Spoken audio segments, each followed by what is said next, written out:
السلام عليكم ورحمة الله وبركاته، ازيكم يا أمارات عاملين ايه؟ النهاردة بقى عندنا نعمل كيكة.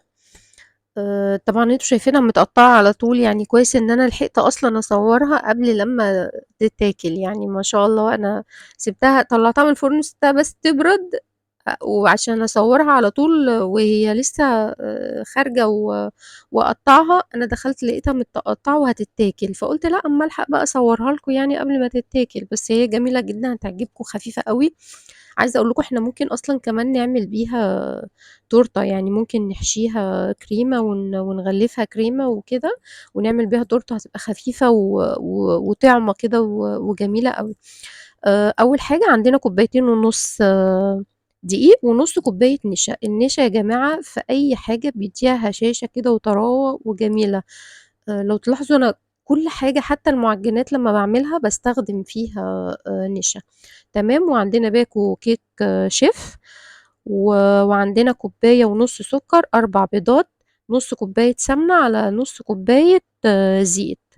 وممكن بدل السمنة ممكن زبدة سايحة. تمام. وعندنا كوباية لبن رايب أو كوبايتين زبادي على بعض. و... وهيبقى معانا طبعا الفانيليا و... ومعلقة خل.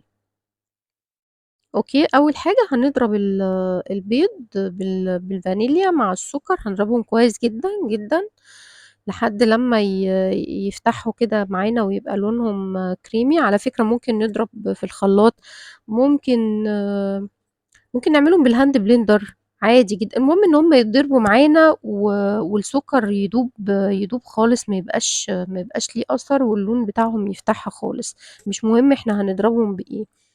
طبعا لو ما عنديش كل ده بعمل بالمضرب السلك، بس يعني بياخد معايا وقت شوية وبيبقى متعب شوية يعني، بس عادي يعني برضو هنتصرف يعني مفيش مشكلة. زي ما انتوا شايفين كده اضربهم كويس. تمام. هحط بقى هنا معلقة الخل. الخل ده يا جماعة اولا ما بيخليش الكيكة بتاعتك تهبط خالص، ثانيا بيديها لون فاتح كده وجميل. هحط بقى السوائل بتاعتي، هنزلها عادي كلها ورا بعضيها وهضربها ضربة صغيرة، لان طالما نزلت السوائل مش بضرب خلاص كتير كده. هضربها ضربة صغيرة خالص. هبص انا حتى ايه بقلبها بس بالمضرب السلك. طبعا في الوقت ده انا فتحت الفرن على 180، وجبت صينية عندي غلفتها بزبدة او زيت وعليها رشة دقيق وركنتها.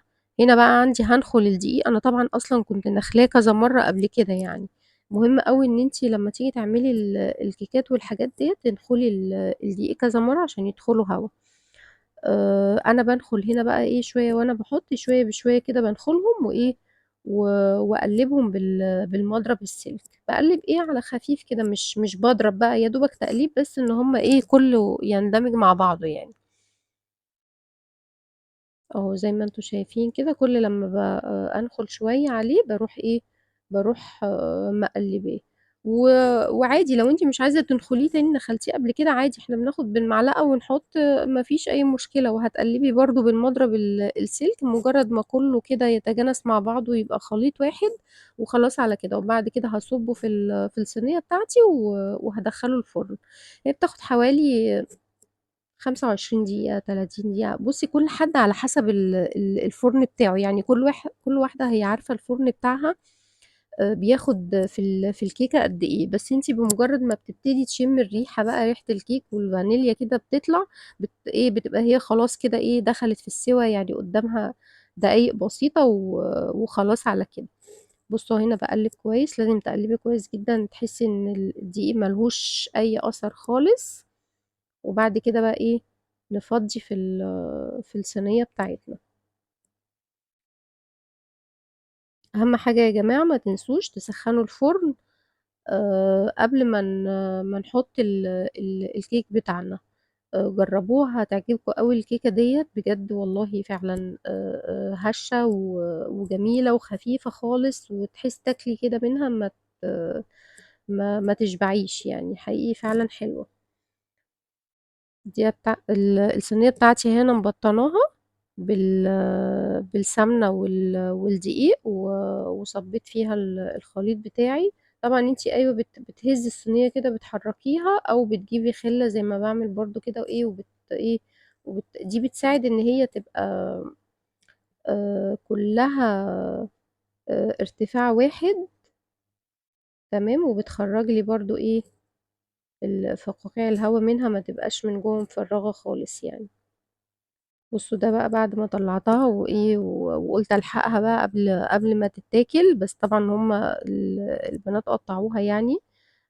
بُصّوا طريّة إزاي، بُصّوا طريّة إزاي، ولحد ما خلصت على فكرة كانت بنفس الطراوة ديّة.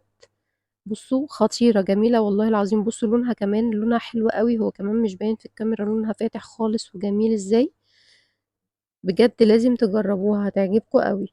وأنا باعمل إيه، باروح حاطاها في علبة وقافلاها وحاطاها بقى. بُصّوا يعني هي الحمد لله ما بتقعدش، بتخلص على طول يعني بألف هنا وشفا.